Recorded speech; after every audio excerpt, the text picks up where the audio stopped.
Hello, welcome back to my channel. I hope आप सब अच्छे होंगे और पढ़ाई अच्छे से चल रही होगी। तो आज जो कल हमने आपको पढ़ाया था वो हमारा टॉपिक था विलियम वर्ड्सवर्थ के बारे में। विलियम वर्ड्सवर्थ के बारे में हमने कल पढ़ा था, उनकी जो कुछ वर्क के बारे में भी हमने जाना था। तो विलियम वर्ड्सवर्थ के बारे में हम ऑलरेडी पढ़ भी चुके हैं। तो अब हम आते हैं, एक बार इनका क्विक रिवीजन कर लेते हैं कि इनका जन्म कहाँ हुआ था और इनकी डेथ कब हुई थी। तो 7 अप्रैल 1772 1850 1850 यानी 23 अप्रैल 1850 को इनकी डेथ हुई थी। और इनका जन्म हुआ था कॉकरमाउथ कम्बरलैंड में। कॉकरमाउथ इन कम्बरलैंड कम्बरलैंड और ये जगह कहाँ पर थी? इंग्लैंड में। तो इंग्लैंड की जगह में एक जगह है कम्बरलैंड, और उसमें एक छोटी सी जगह थी, टाउन था, वो था कॉकरमाउथ। ठीक है, वहां पर इनका जन्म हुआ था। 1770 को इनका जो है बर्थ हुआ, और 1771 में इनका इनकी सिस्टर का जन्म हुआ जिसका नाम था डोरोथी वर्ड्सवर्थ। और इसके बाद 1771 हो गया। 1776 के अराउंड 1776 को इनको शिफ्ट कर दिया गया, किसमें? ग्रामर स्कूल में। इनको शिफ्ट किया गया कहाँ पर? ग्रामर स्कूल में। एक क्विक रिवीजन है। 17 और जब ये कितने साल के थे? 8 years old के थे, यानी 1778 में इनकी मदर की जो है वो डेथ हो गई। इनकी मदर की क्या हुई? मदर की इनकी डेथ हो गई। एंड इसके बाद क्या हुआ? इसके बाद 1778 के बाद 1779 को इनको हॉक्सटेड स्कूल, मतलब कि जो हॉक्सटेड स्कूल है उसमें ट्रांसफर किया गया। अभी ये वैसे ही पढ़ रहे थे जैसे फर्स्ट सेकेंड थर्ड फोर्थ। और 1779 को अब आप जाहिर सी बात है समझिए कि 1770 में कोई बर्थ हो रहा है, 1770 एंड 9 years का है। तो अभी ये फिफ्थ सिक्स स्टैंडर्ड में ही पहुंचे थे हॉक्सटेड स्कूल में। इनको जो है स्कूल चेंज करके हॉक्सटेड स्कूल में इनको एडमिट कर लिया जाता है, एडमिशन हो जाता है। फिर हम आगे बढ़ते हैं और फिर आते हैं 1783 में, जब ये 14 years के हुए।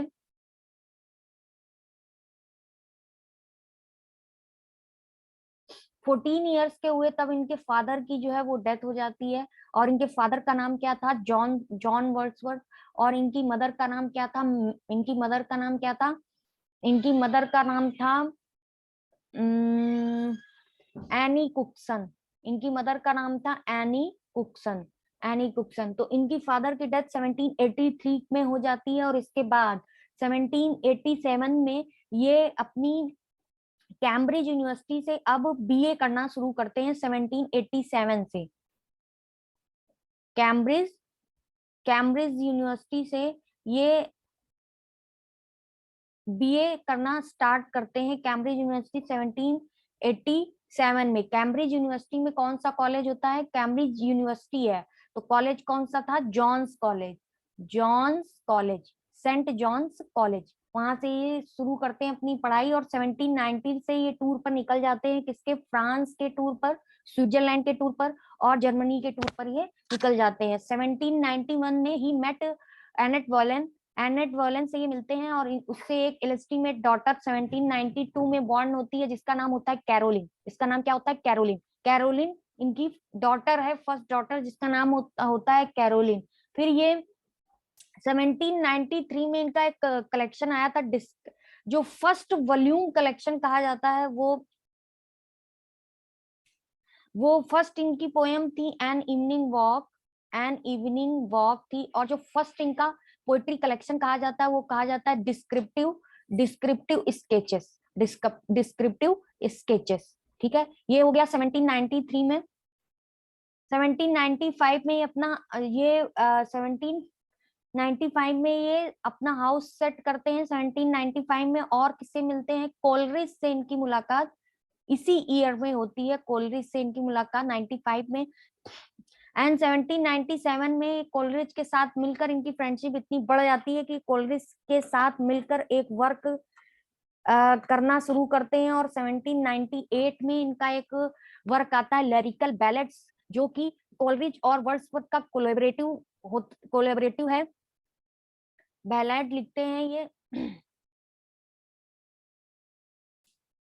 एंड 1799 में ग्रासमेरे में 1799 ये ग्रासमेरे में रिटर्न हो जाते हैं। 1802 को ये शादी करते हैं किससे, मैरी हचिंसन से ये शादी करते हैं। और 1805 में इनकी प्रील्यूड भी कंप्लीट हो जाती है। प्रील्यूड जो ये लिख रहे होते हैं वर्क, इनका जो मोस्ट इंपॉर्टेंट वर्क है वो भी कंप्लीट हो जाता है। और इनके एक ब्रदर जॉन वर्ड्सवर्थ की भी डेथ हो जाती है 1805 में। दो इंसिडेंट होते हैं, प्रील्यूड वर्क कंप्लीटेड हो जाता है और ब्रदर की जो है वो डेथ हो जाती है। ठीक है, दो चीज।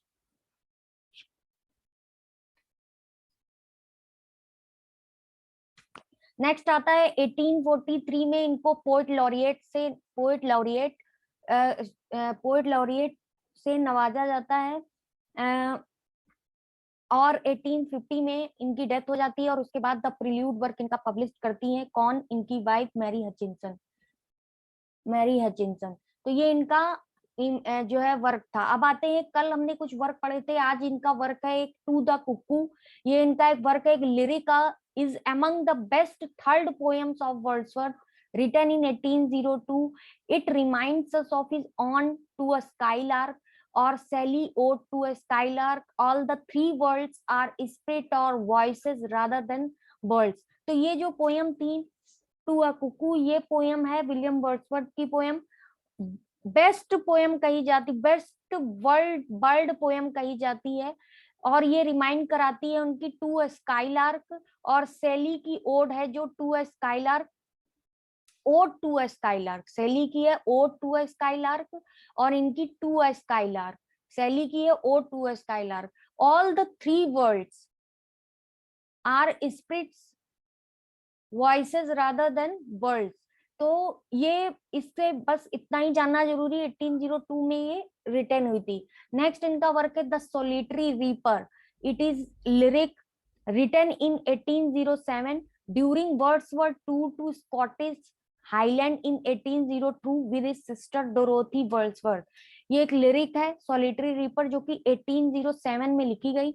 और ये जब ये टूर पर गए थे, स्कॉटलैंड ये टूर पर गए थे, वहीं पर एक स्कॉटिश हाईलैंड एक गर्ल होती है जो कि एक मतलब गुनगुना रही होती है, उसी को सुनते हैं और ये उसी के बारे में फिर पोयम लिखते हैं। 1803 में ये टूर पर गए थे, अब किसके साथ, डोरोथी वर्ड्सवर्थ के साथ। वहीं पर इन्होंने ये पोयम लिखी और पोयम एम्बिक टेट्रामीटर में लिखी गई है। टेट्रामीटर होता है जिसमें कितने फुट होते हैं टेट्रामीटर में, ट्रायामीटर और टेट्रामीटर। टेट्रामीटर में कितने फुट होते हैं, आयम्बिक टेट्रामीटर। आयम्ब होता है, आयम्ब में स्ट्रेस्ड और अनस्ट्रेस्ड सिलेबल्स होते हैं, स्ट्रेस्ड और अनस्ट्रेस्ड सिलेबल्स होते हैं दो, स्ट्रेस्ड और अनस्ट्रेस्ड, उससे मिलकर बनता है iambic.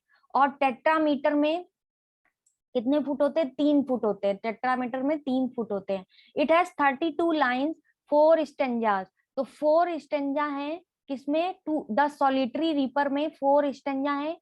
How many stanza in solitary reaper, 4 stanza. और ईच स्टेंजा हैज 8 लाइन। तो टोटल 32 लाइंस की पोयम है, ये कह सकते हैं total. The solitary reaper total 32 lines की पोयम है। The poem seems to be a vision that then a piece of imagination। Imagination किया गया है इस पूरी, मतलब एक इमेजिनेशन करके पोयम के बारे में वर्ड्सवर्थ ने लिखा है। The poem follows the rhyme scheme, ये है इसकी 32 लाइन से 4 स्टेंजा 8 लाइन से ईच में। तो A B C C D D, A B C C D D, ये 1 2 3 4 5 6 7 8, ये 8 लाइंस का एक स्टेंजा है। और जिसकी राइम स्कीम ये A B C C D D, rhyme scheme. And this pattern continuous till the end तक यही पैटर्न जाता है जो पूरे 4 स्टेंजा है उनमें। और 32 लाइंस की ये पोयम है सॉलिटरी रीपर।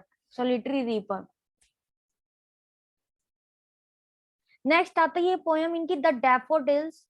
द डैफोडिल्स, जिसका एक दूसरा नाम भी है, द डैफोडिल्स को और भी कुछ कहते हैं।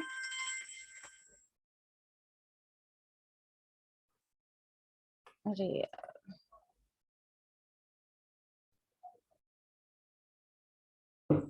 हाँ, तो द डैफोडिल्स को और क्या कहा जाता है? डैफोडिल्स को कहा जाता है वंडर्स, इसका और भी एक नाम है।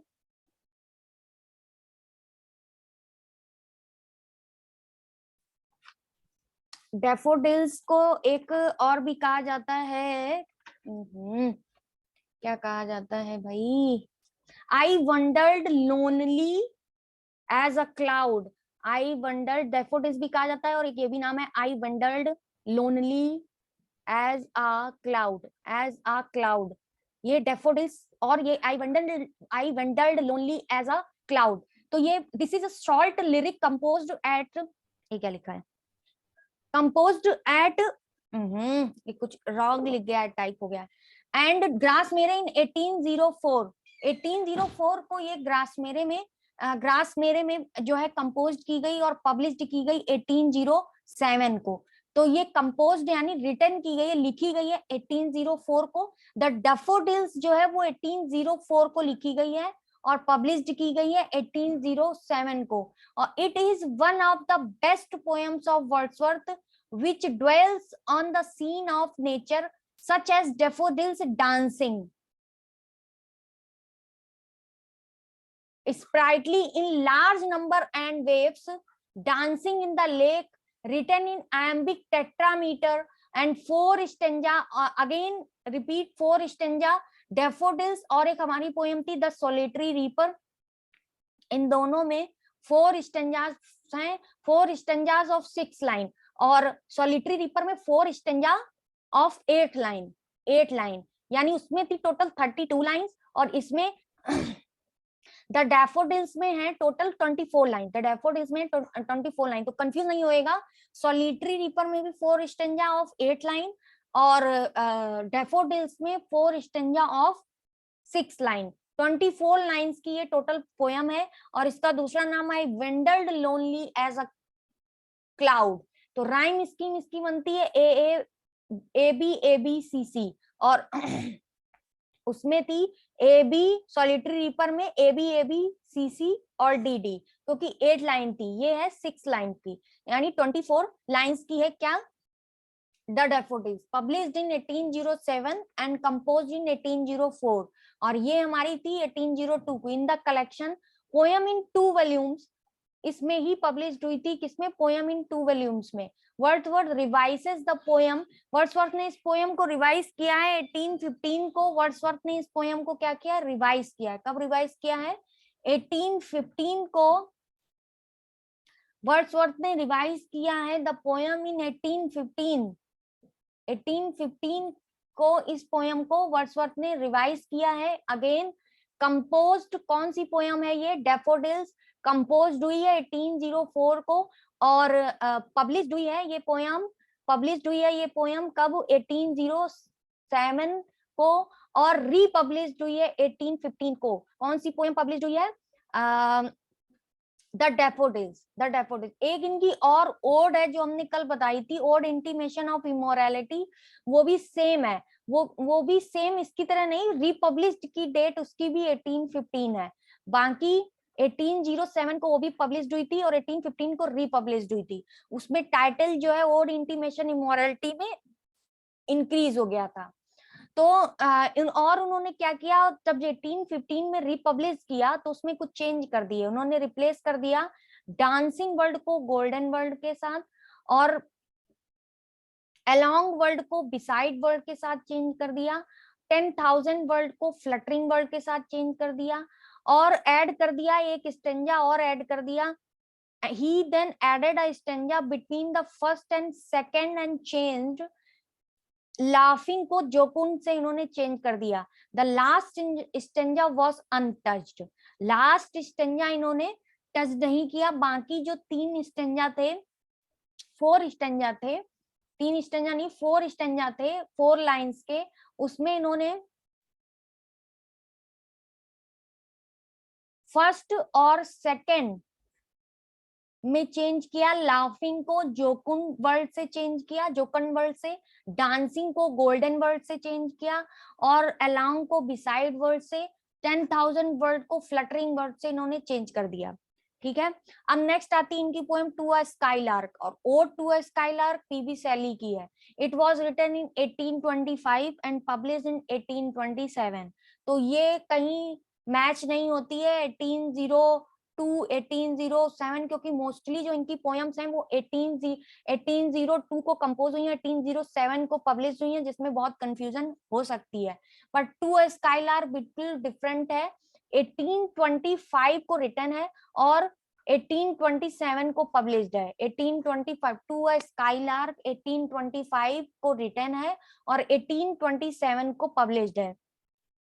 ठीक है, it is a sonnet and description of peculiar characteristics of the world.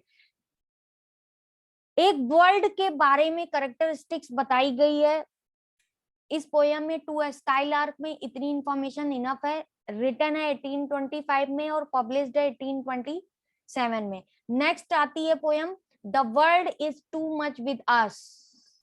This sonnet was written in 1802 again and published in 1807। तो ये पोयम 1807 को पब्लिश्ड हुई है। कौन सी पोयम है? The world is too much with अस भी 1802 को रिटन हुई है और पब्लिश्ड हुई है 1807 को। वही हमने अभी एक पोएम पढ़ी थी डैफोडिल्स, जो कि 1804 को रिटन हुई थी बट पब्लिश्ड हुई है सेम 1807 को। ठीक है, और वही सॉलिटरी रीपर हमने पढ़ी जो 1802 को ही रिटन हुई और 1807 को पब्लिश्ड हुई। तो 10 सॉलिटरी रीपर हुई और डैफोडिल्स हुई और the world is too much with us, the world is too much with अस ये 1807 को ही पब्लिश्ड होती हैं। सॉलिटरी रीपर, डैफोडिल्स और the world is too much with अस ये 1807 को ही पब्लिश्ड होती हैं और टू अ स्काईलार्क 1827 को पब्लिश्ड होती है। तो इसमें बताया गया है deep attachment of the people towards growing materialism, the world is too much with us में बताया गया है कि जो लोग हैं वो मैटेरियलिज्म की तरफ ज्यादा बढ़ रहे हैं और he begins to hate materialistic Christians, जो शुरू में जो कि मैटेरियलिस्टिक चीजों को बहुत ही हेट करते थे बट अब उसी की तरफ बढ़ रहे हैं। It is an Petrarchan form containing an octave and sestet, octave 8 line का होता है। तो अब इस हिसाब से ये क्या है, world is too much with अस एक सोनेट है। World is too much with अस क्या है, एक सोनेट है। The poem was composed during the first industrial revolution. The technological and the mechanical advancement transformed the British life.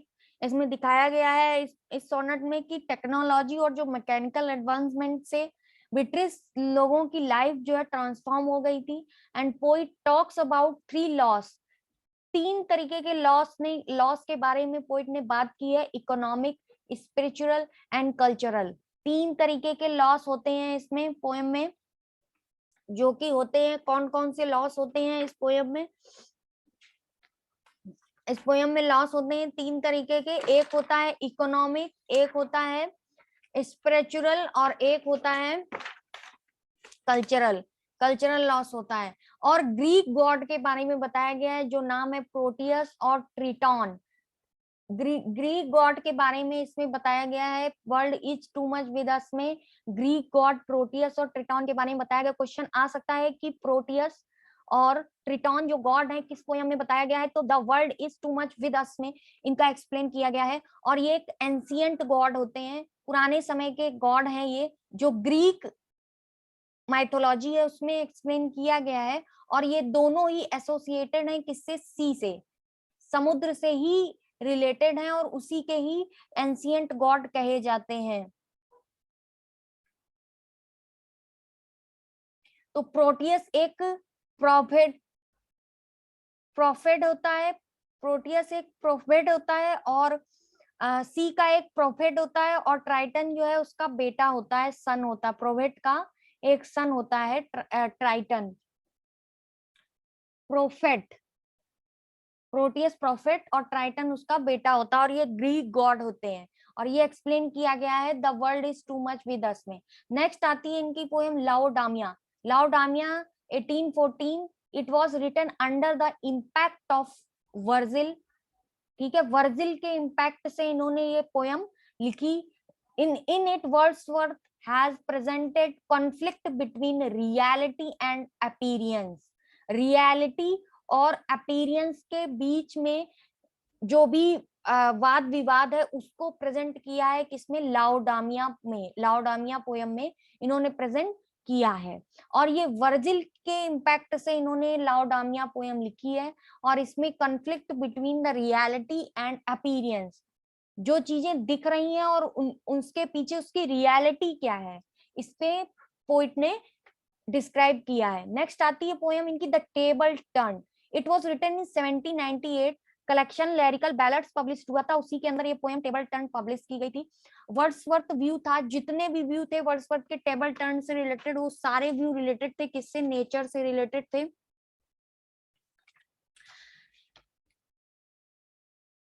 It says that, उसमें कहा गया है कि it says that books are just barren leaves. इन्होंने कहा है, इसमें कहा है कि बुक जो है वो जस्ट बैरन लीव्स होती है, यानी एक बंजर पत्तियों की तरह होती हैं। That provide empty knowledge, books जो है हमको क्या प्रोवाइड करती है, एक खाली नॉलेज प्रोवाइड करती है हमको, कुछ बुक्स से कोई नॉलेज नहीं मिलता। और बुक्स का कंपेयर एक बैरन लीव की तरह किया है। और नेचर उनके इस पोयम के अकॉर्डिंग, वर्ड्सवर्थ के अकॉर्डिंग, नेचर जो है वो बेस्ट टीचर माना गया है। नेचर क्या माना गया, बेस्ट टीचर। जैसे हमारे पहले एक फिलोसफर हुआ करते थे रूसो, रूसो, उन्होंने जो है नेचर को ही बेस्ट टीचर माना था, नेचर को ही बेस्ट टीचर माना था। वैसे ही वर्ड्सवर्थ ने अपनी पोयम द टेबल टर्न में नेचर को ही बेस्ट माना है, बुक्स को एक बैरन लीव से कंपेयर किया और इम्पटी नॉलेज के से कंपेयर किया है कि उससे कोई नॉलेज नहीं मिलता बुक्स से। which can teach more about human, हम humans, which can teach more about human evil and good। तो नेचर जो है वो बेस्ट टीचर होता है, जो कि हमें टीच करता है, बताता है किसके बारे में, ह्यूमंस के बारे में, बुराइयों के बारे में, अच्छाइयों के बारे में। कौन टीच कराता है, नेचर टीच कराता है। नेक्स्ट हमारी पोएम आती है द रेनबो। द रेनबो का एक नाम और है जो कहा जाता है माई हर्ट लीप्स अप। इसका एक दूसरा नाम भी है my hearts leaps up. It is a lyric was written in 1807, noted for its simple structure। तो 1807 कंफ्यूज नहीं होना, ये written है 1807 में, not published। published हमने बता दिया, daffodils, daffodils published है 1807 में। I repeat again, daffodils and solitary reaper published है। और कौन सी पोएम पब्लिश्ड है, डेफोडिल्स, सॉलिटरी रीपर पब्लिश्ड है 1807 को। और पब्लिश्ड है डेफोडिल्स, सॉलिटरी रीपर, और पब्लिश्ड है the world is too much with us. The world is too much with अस जो है वो पब्लिश्ड है। तो daffodils, solitary reaper, the world is too much with us. Daffodils, solitary reaper, the world is too much with अस 1807 को published है। और world is too much with अस केवल 1804 को रिटर्न है, बाकी 1802 में रिटर्न है। टू अ स्काईलार्क 1825 में रिटर्न है, 1827 में पब्लिश्ड है। द रेनबो भी 1807 में रिटर्न है, नॉट पब्लिश्ड। तो इसका सेकंड टाइटल है my heart leaps up. Noted for it simple structure और लैंग्वेज का यूज किया गया है इस पोयम में। और it describes Joy felt at viewing a rainbow. मतलब रेनबो आया है और उसको देख करके जो खुशी मिल रही है उसी के बारे में ही डिस्क्राइब किया गया है। लास्ट 3 लाइंस जो है my heart leaps up are used as an epigraph और इंटीमेशन ऑफ इमोरलिटी में एज अ 3 लाइन है जो रेनबो की वो यूज की गई है as a epigraph as a use की गई है, क्योंकि इसमें बताया गया है चाइल्डहुड में जो जॉय मिलता है रेनबो को देखकर, वो उसके बारे में ही बताया गया है। और इंटीमेशन ऑफ इमोरलिटी है वो अर्ली चाइल्डहुड को ही एक्सप्लेन करता है। इसीलिए लास्ट की जो 3 लाइन है द रेनबो की, माई हार्ट स्लीप्स अप की, उसके बारे में लास्ट की 3 लाइन इंटीमेशन ऑफ इमोरलिटी में शो की गई एज अ एपिग्राफ। नेक्स्ट आते हैं the excursion. It was intended to be second part of recluse. ये जो एक्सकर्जन है सेकेंड पार्ट है रिकल्स का। 3 पार्ट आए थे जिसमें सेकेंड पार्ट है वो रिकल्स का है, बाकी ये दोनों पार्ट नहीं पता है कहाँ है। और ये रिकल्स जो है अनफिनिश्ड रह गई थी। रिकल्स जो है क्या रह गई थी, अनफिनिश्ड, अनफिनिश्ड रह गई थी, कही जाती है रिकल्स अनफिनिश्ड है। और जिसका सेकेंड पार्ट है द एक्सकर्जन, सेकेंड पार्ट है unfinished larger work that was also mean to include the prelude। Wordsworth की अनदर लॉन्ग पोयम जो कि 9 बुक्स में है, किसमें है, 9 बुक्स में एक्सकर्जन की पोयम है, ध्यान रखिएगा 9 बुक्स हैं एक्सकर्जन में। नेक्स्ट आता है the prelude, one of the most important poem two of Wordsworth. Wordsworth की जो मोस्ट इंपॉर्टेंट पोयम है वो है द प्रिल्यूड। पता सबके बारे में होना चाहिए, लेकिन प्रिल्यूड उनकी मोस्ट इंपॉर्टेंट पोयम है जो कि मैग्नम ओपस कही जाती है। मैग्नम ओपस कही जाती है तो वन ऑफ द नहीं, Wordsworth magnum opus work is the prelude. The prelude को दूसरा नाम भी दिया गया है growth of poets mind, growth of poets mind. और ये ऑटोबायोग्राफिकल पोयम कही जाती है विलियम वर्ड्सवर्थ की, क्योंकि इन्होंने अपने जीवन से ही रिलेटेड जो भी चीजें हैं वो इसमें डिस्क्राइब की हैं। ब्लैंक वर्स में है ये पोयम। ब्लैंक वर्स मतलब unrhymed but used with metre. Blank verse unrhymed होता है, ब्लैंक वर्स क्या होता है, अनराइम्ड होता है, बट इसमें मीटर का यूज किया जाता है, उसे ब्लैंक वर्स कहते हैं। By the English poet William Wordsworth and EPIC length autobiographical 14 books हैं इसमें, किसमें, द प्रिल्यूड में। द एक्सकर्जन में 9 बुक है, द प्रिल्यूड में 14 बुक है। First version of the prelude 2 books में आया था 1799 में। जो फर्स्ट वर्जन आया था वो 2 बुक्स में था 1799 में। और 1805 में 13 बुक थी, जो सेकंड वर्जन आया 13 बुक्स थी उसमें केवल। और जो थर्ड वर्जन है वो आया 1850 में इनकी डेथ के बाद, जो कि 14 बुक्स में था फाइनल वर्जन जो था। तो फर्स्ट वर्जन 1709 में आया, इसमें केवल 2 पार्ट थे।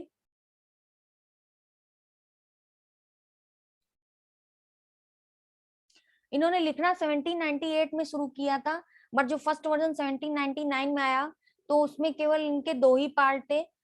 फिर इसके बाद सेकंड वर्जन 1805, 1799 1805 में सेकंड वर्जन आया, जो कि 13 बुक्स ही थी जिसमें। और इसमें थर्ड वर्जन जो आया वो 1850 में आया, जिसको कि मैरी हचिंसन ने पब्लिश्ड किया था, जो इनकी वाइफ थी, उन्होंने पब्लिश्ड किया था। 14 बुक्स थी इसमें। इंट्रोडक्शन जो है वो चाइल्डहुड और स्कूल टाइम का ही बताया है इसमें, इन्होंने चाइल्डहुड और स्कूल टाइम का ही बताया, अपने ही बारे में बताया, इसीलिए ऑटोबायोग्राफिकल पोएम है ये।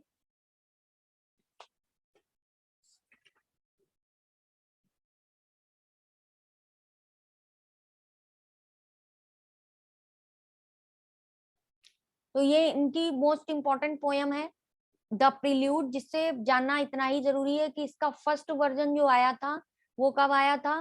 फर्स्ट वर्जन आया था इसका प्रिल्यूड का 1799, जो कि 2 बुक्स में था। और सेकंड वर्जन जो आया इसमें, जो कि 13 बुक्स में था। तो फर्स्ट वर्जन में इन्होंने चाइल्डहुड, अपने बारे में, चाइल्डहुड के बारे में और अर्ली लाइफ के बारे में एक्सप्लेन किया था। थर्ड बुक जो थी वो आई थी 1850 में, जो कि 14 बुक्स में 14 बुक्स में थी। तो आई होप ये वर्क इनके समझ में आए होंगे। नेक्स्ट लेक्चर में उनके बारे में पता चलेगा, तब तक आप पढ़ते रहिए इसको। Thank you so much.